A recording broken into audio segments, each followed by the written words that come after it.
Here he is at last, the mystery man of India. Our first glimpse as the Rajputana came alongside at Marseille.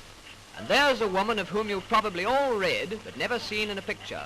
Miss Madeline Slade, the English daughter of an admiral, who now prefers to be known as Malara Ben.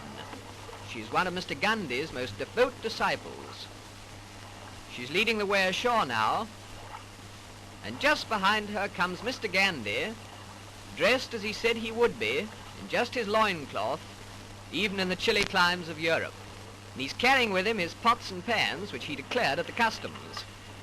He was trotted around Marseille to several receptions and made one or two speeches which rather frightened the French authorities.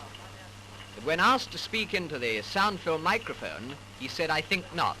And so we go on our way to England.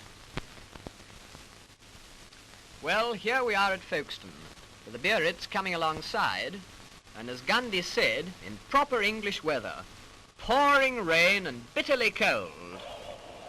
Miss Slade was the first ashore to tend to the luggage, that is, the goat's milk, etc. She was followed by Ghandi's son, and then came the little man, still scantily clad, but with an extremely wet blanket around his tiny frame. I'm sure he must have been frozen. We were in thick overcoats.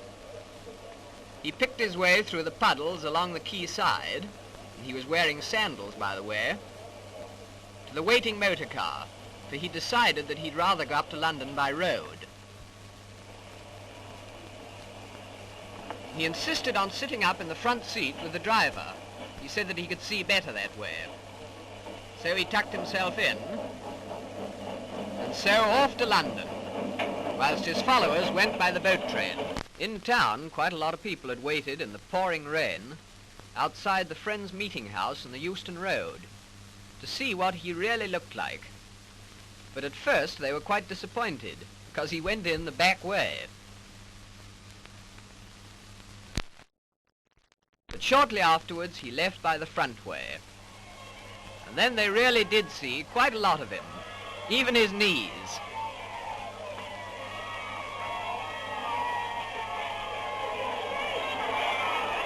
No, he won't speak into the microphone.